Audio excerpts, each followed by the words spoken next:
Dongeye kwasuza cyane mwese mukurikira Voice Media Rwanda TV dutangiye isomo ku KUDODA S18 Ep18 aho turi gukora iri kote ryacu muri kureba hano. No kuvuga iri kote rero tugeze kure turiteranya twatangiye turikata muri episode ya mbere. Niyo mpamvu umuntu mushyashya ufunguye no video bwa mbere nagushishikariza kujya gushaka episode ya mbere kuri season ya 18 kugira ngo usobanukirwe neza akantu ko kandi. No kuvuga ati rero iri kote ryacu hano turimo kuriteranya hano ibipande by'imbere twamaze kubihuza. No kuvuga ngo ibi by'inyuma nibyo turiho nkuko bireba hano, amaboko ntago turayageraho, ikora ntago turarigeraho. Urumva ko hasigaye amasomo atari no kuvuga ngo ibisigaye ntago ari byinshi ukurikije ibishize. Ibyo tumaze gukora nibyo byinshi, ibisigaye nibyo bikeya. Urumva ko tugeze kure, ni mpamvu mbwa tukucyareza akantu ko kandi kugira ngo hatazagira ikintu kimwe kigucika.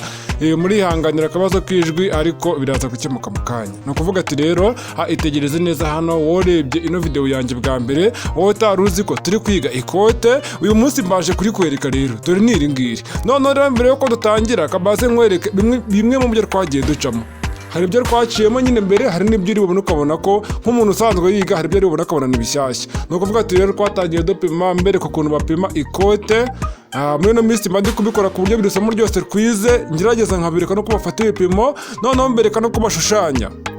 Kwa kuri nyine ubanza gushushanya ugafata umukasi ugakata neza akantu ko kandi turakata ndabibereka. Si nibyo gusa naberetse ukuntu bakora decoupe. Ibi byose ni muri episode ya mbere byabereye, kubera ko episode ya mbere aba ari ugukata gusa.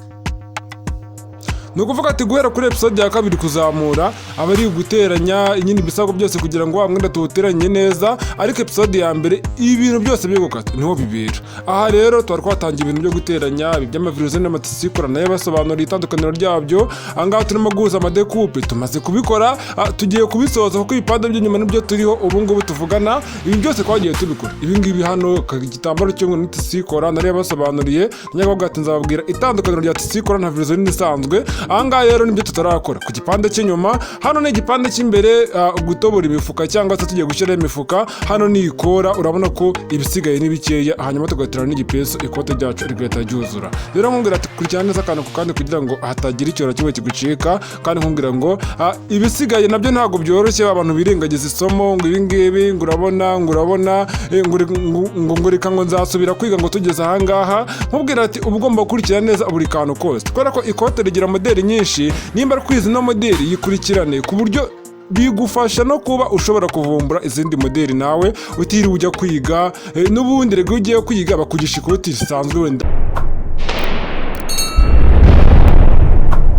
tuvuge wenda nk'iri ngiri akaba ari ryo wiga. Noneho wamara kuryiga ntabwo bakubwira ngo twize ikote rimeze gutya, reka twige n'irifite pasura, reka twige n'irifite imifuka ifite utuntu turikwikiriye ukuntu nyine twa turi tumeze nk'utubaba. Reka ni ukuvuga ngo mwarimu wawe bitewe n'ikote azi niryo kwigisha nawe ukazishakira izindi modeli. Niyo mpamvu rero nkubwira ati wagize amahirwe kuba warageze hano kuri Voice Media Rwanda TV. Hano twiga modeli nyinshi zigiye zitandukanye. Tuzakora n'indi kote. Hari abantu bajya bambwira ngo none se ngo wazarihaye pasura, nkubwira ngo ntabwo byakunda. Ahangaha turi gukomereza twagarukiye nta gutinda. Ibi byose murabizi, mba nasubije inyuma nk'umunota wose. Ahangaha tuba turi gutera ka gapande k'inyuma ku ruhande tugahuza n'igipande cy'inyuma nyirizina, kimwe kinini cyo hagati na hagati, kimwe kiriho ijosi. Rero ka gapande ko ku ruhande niko kakarama ndi guteraho hariya, kandi wibuke ko hari akantu twajonoyemo hejuru cyangwa se twakase hejuru, ka kandi nyine kakadekupe kaba kihise cyane kandi kari mu mugongo. Narakubwiye ati mu mugongo nta mabere aba hari ngo arajyamo. Bishatse kuvuga ngo rero uba ugomba gusa nkaho ugabanyije akantu kakadekupe kaba karimo kaba kihise cyane. Niyo mpamvu rero ukagabanyaho gato. Iyo umaze kugabanya ikintu ukora uhita guteranya kuriya. Ikikubwira yuko wabikoze neza, iyo urambuye kuri ubu ubona nta kibazo, hose byirambuye pe. Reba hariya muri decoupe hejuru ku gipande cy'imbere ntabwo haba hameze kuriya. Iyo warambuye hari ukuntu hazamo nyine ikintu kimeze nk'icyuka. Rero bivuze ko ariho nyine hajya amabere kuko ari imbere, ariko hano ku cy'inyuma ntabwo kiba kigomba kuzamo cya cyuka, kubera ko igipande cy'inyuma nta mabere aba ariyo. Simubizi se? Reba kuri iyo umuntu arambuye bihita birambuka neza. Niyo mpamvu rero nakubwira ati kari akantu ugomba kugakuramo. Iyo utagakuyemo hazamo akantu kakuka. Iyo umuntu yambaye inyuma ubona ko hari defu, hari ikibazo. Niyo mpamvu rero nkubwira ati akantu ko kandi nibyo sawa. Ba bantu mutaruka mujya mubirebera hano buri kantu kose. Wowe nk'umuntu ushobora kuvuga ati ngiye decoupe ndayizi sinirwa nyireba. Nk'ibi bintu bishyashya ushobora gusanga nta byabaza. none ngiye guhita mfata agatambaro ko ku rundi ruhande nako ngatereho nk'uko natiye kari akambere. Nkubwira ati rero abantu mama mwira ati nshyiraho pasura ntabwo byakunda. Ni ukuvuga ati mba mbereka video narayisoje gufata amashusho, urumva najya gushyiraho pasura gute? Nimba warabonye rero kote nararikose rikuzura muri ya video ya mbere bitambutse, ukabona ko ridafite pasura ku muntu uri kunsaba pasura, ni ukuvuga ngo ntabwo nayishyiraho ngo bikunde kubera ko video namaze gufata amashusho.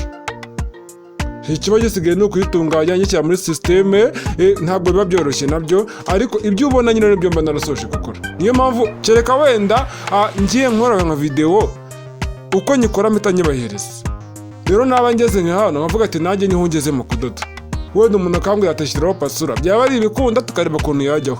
Ariko iyi kote byarangiye kuriya mbaza kukwereka video bwa mbere ko arasoje, nta kindi kintu wabihinduraho, nyine ibyo ubona biba ari ibyo ngibyo. Kandi hano undi muntu wamunsubirije n'ubundi aramubwira ngo wamaze kumenya uko bikorwa rigana pasura wayishiriraho, ntabwo ari ibintu biba birenze cyane. Nyine ni muri ubwo buryo yashatse kubivuga, nubwo wenda nshobora kuba mbivuze nk'uko nyine atabivuze mu magambo, ariko nicyo yashatse kuganishaho. Yashatse kumwereka yuko nayo pasura yayishyira atari ibintu biba bikomeye cyane. Icya mbere ni uko aba yamenye uko ikote rikorwa. Ariko nkubwira ati n'ubundi nzakora yandi mamodeli y'amakote, uko ikote rigira amamodeli menshi. Iri ni ikote rya cyigore, ntabwo turakora ikote rya kigabo. Gusa hari abantu bavuga ati nzabisanisha, si decoupe se gusa nzagabanya. Ubundi se kugabanya decoupe y'imbere buri imbere, hari ubwo abagabo bagira amabere wenda ngo arajyamo hariya. Niyo nakora decoupe se y'imbere y'inyuma imeze nk'iy'imbere, buriya ntibyahura. Niko nyine abantu benshi baba batekereza. Aka kanya ntacyo nakubwira, reka nicegekere tegereza isomo nzakora. Ariko nk'umuntu w'umushakashatsi rwose batangiye kubitekerezaho gutyo da, agahita avuga ati ubundi ikote rya kigore n'irya kigabo bitandukanira se. Wenda wasanga ari muri decoupe, ariko irya kigabo naryo rishobora kuba rifite decoupe.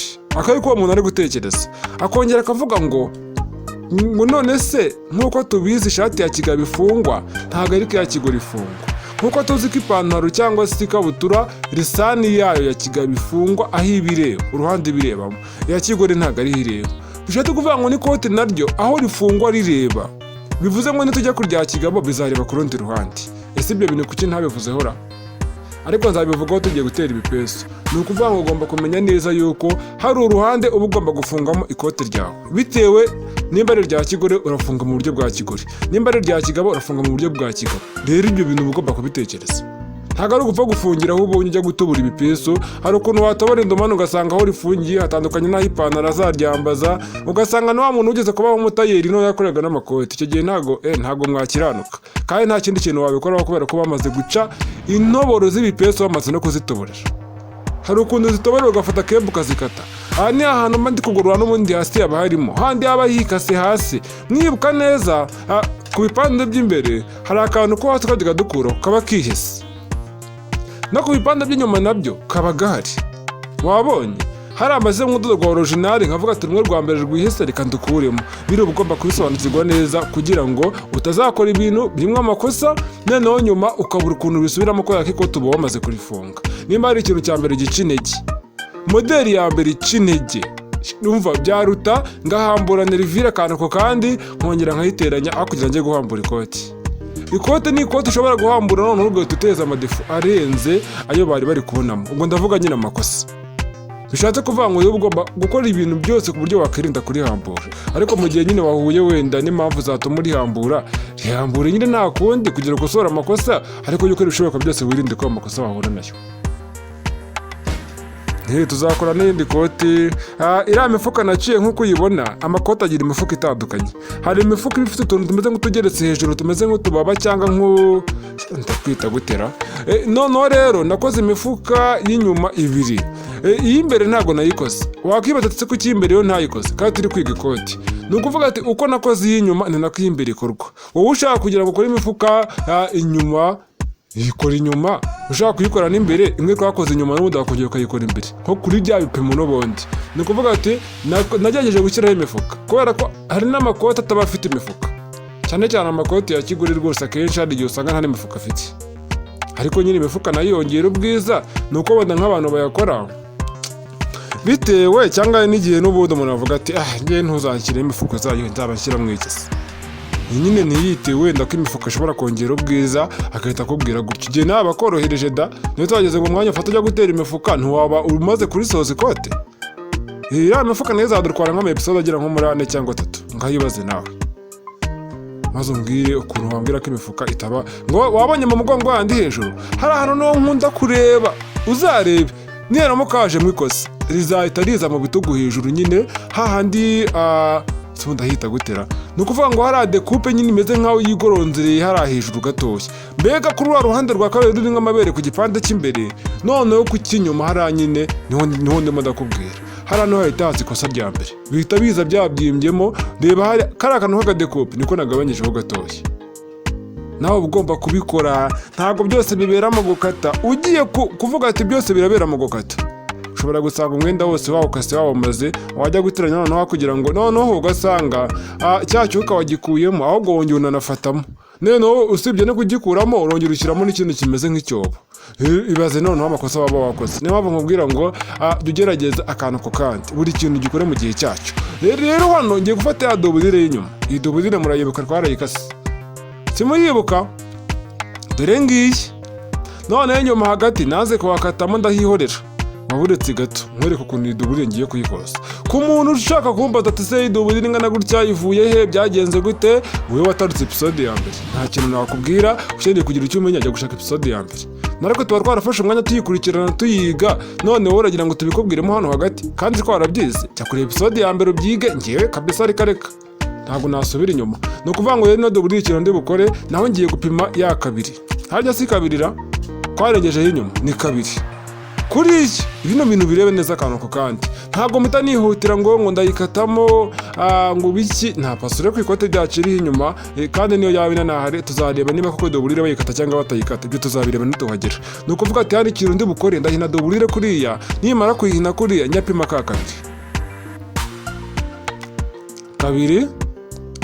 nkomeza mpima kabiri akantu ku kandi wirinda gutaruka kabiri ba bantu bahita baca kabiri hejuru na kabiri hasi bagahita baca umurongo ugororotse ugasanga ni umunyeshuri wiga ntabwo aragera kure ugasanga umurongo arawugoretse ngayibaza ubusura inzu ujya kuwugoreka wakoze akantu ku kandi neza kuriya ibintu bikagenda ku murongo hari abantu biyorohereza ngo ndakomeza ashyiraho ingwa kuri hasi ngo uwo mwanya nawe ubona wabihaye umwanya tukari kubikora neza aba bantu ngiye nkomeza kubagaya kandi nkomeza no gushimira abantu bambwira ati nsobanura neza rwose abantu bamaze iminsi babimbwira wabonye ko hano ari kabiri kandi nkomeza no kubwira abantu bafite ikibazo ku masomo nagiye nkora kera atumvikana atabona niyo mpamvu nababwiye ati rero Voice Media Rwanda TV tuba twaratangiye bino bikorwa kera cyane rwose ntabwo ari ibintu by'ejo bundi ntabwo ari ibintu by'uno mwaka ngo wenda ngo wasanga ngo ari uko wenda kibiharaye ngo igihe kizagera birambirwe ibi bintu bimaze imyaka myinshi iyi myaka irenze 1, 2, 3 iba ari myinshi kandi ndatekereza ko niyo ngirenga igera hafi muri 5 nimba wenda uri kureba isomo ku munsi narisohoke hari umuntu uzayireba hashize n'imyaka 10 ndaza kuvuga ngo rero reba hariya noneho ikintu kuri uhita ushyiramo kariya kadodo kuri ya kabiri kariya kadodo ugahita ukamanuramo kuriya noneho nkajya nabona nyuma ndakwereka ibiri bukurikire kariya kadodo ugomba kumanura ku murongo neza kagororotse neza nta bintu byo kujya kugahingika nkomeza kubisegura mbabwira ati ari amasomo ya kera ubundi ikintu cyiza nimba ugize amahirwe ukaba uri kureba ino episode ukumva bino ngiye kuvuga ni ukuvuga ngo hari amasomo nagiye nkora kera atabona atumvikana bitewe n'igihe amaze no kubona agiye nyakora mu buryo nyine bworoheje bitewe n'ubushobozi ako kanya nari mfite ni ukuvuga atari amasomo nyine nzongera nyasubiremo igihe ubonye bikuvanze nyine atabona bitumvikana ntukabyiteho cyane ugerageze urebe ibibona ibigaragara neza hanyuma biriya bya kera nzajya ngenda mbisubiramo nimbisubiramo nibwo nzagenda wenda biriya bindi mera nkaho bimeze nkaho mbikuyeho ariko ntabwo nzajya mbisiba kuko ntabwo biba ari sawa cyane ahubwo ushobora wenda kubahidinga ariko ntibigaragare ni ukuvuga ngo birashoboka cyane bishatse kuvuga ngo rero hari umuntu wabimbaje yarangira atari amasomo ya kera ntabwo abona ntabwo yumvikana ese buriya wazongera ukabisubiramo nzongera mbisubiremo ariko rero ikintu cyiza nakubwira ubundi amasomo agaragara neza abona neza ni uguhera ku isomo kwiga kudoda season ya mbere episode ya mbere guhera aho hantu rwose ni mu mavugurura adasanzwe noneho no mu kwiga modeli utuntu tw'utumodeli nabyo bitangira ku isomo kwiga modeli agace ka mbere cyangwa part 1 ni ukuvuga ngo guhera aho hantu harabona by'umwimerere nta muntu n'umwe wambwira ngo ntibibona kuko birabona ariko mbere yaho naho nagiye mvuga ngo tugiye kudoda ugasanga titire nasizeho ngo tugiye kudoda ngiribaya ngo rifite ngo gutyo ngo nashyaka nimero ka WhatsApp inyuma. Ibyo bintu bidafite amasizoni bidafite n'ama episode atari na party rwose ndabizi neza yuko hari abantu benshi bavuga ko bitagaragara neza bitanabona, rero ngira ngo nkubwire ngo mujye mubyihanganira, nzagenda mbivugurura. Ndashaka gusubira nk'ipantaro ya kigabo yose ngasubira mu ishati isanzwe kuko iyo nakoze kera nabo barambwiye ngo hari ibitabona ngo hari ibyo nihutishije ngo cyane cyane ku maboko. Ndashaka kuzongera byose nkabisubiramo. Hano rero ko nakadodo yamaze agashyiramo kuriya utukata ukajya ukora amasuku utitaye ngo n'ubundi ngo nzabifungirana nk'imbere mu ikote ngo ntibizagaragara ko bwiza ngo umukiriya ntazabibona. Narababwiye ati abanyamahanga bajya bavuga ati tuzi kudoda pe, nk'abanyafurika bazi kudoda cyangwa se wenda abari mu Rwanda n'abanyarwanda tuzi kudoda, ariko ikintu kitwica ni kimwe ngo ari ikihe ngo ntabwo tuzi gukora finissage. Niyo mpamvu rero usanga wenda umuntu w'umunyamahanga yikoreye akantu koroheje akajipo rwose gakubitamo elastique mu nda kameze nk'akajipo kameze ukuntu nta n'ibirenze ari sentire yakoze gusa n'akantu agasentire gusa nakakurura n'udufonse agashiramo, ariko bitewe n'udufinissage aba yakoze wayirebe ugahita urita ikote wakoze kandi nta n'ibirenze, kandi ari wowe wakoze ibintu bigoye binakomeye ariko yakurushije iki gukora finissage. Muri hanganira akabazo k'ijwi hari biri gusakuza ariko ni amasegonda make biraba bigiye.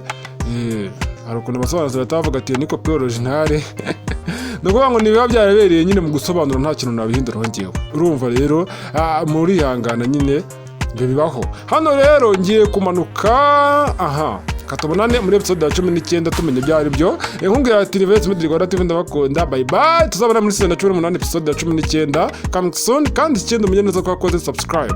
Nimero y'inkunga ngo yaho ngaho ukeneye kudushyigikira kudutera inkunga wakoresha iyo nimero ukabanza iyo kode ubaye uri hanze y'igihugu wenda cyangwa uri mu mahanga ukabanza guteranya abagura 250 ukurikiza iyo mibare iri inyuma zo 78 439 amazina urabona Valence, ushaka kubonaho n'irindi zina wenda ariko nubona Valence urabona ko ari ibyo. Ukeneye ibindi bisobanuro wenda hari ibindi bitari kugenda neza wanyandikira kuri WhatsApp. Abantu mumagara ntabwo njye nitaba telefone, munyandikiye kuri WhatsApp abero tuganira, niho mbasha kwakira abantu bose kuko guhamagara ahamagara benshi, ngiye buri muntu wese kuzajya mwitaba urumva ntabwo twaba tukizi. Ni rero ndabakunda cyane, bye bye, katuzabonane muri episode ya 19 kandi nkungati turimo gusatira ku musozo mu bihaha.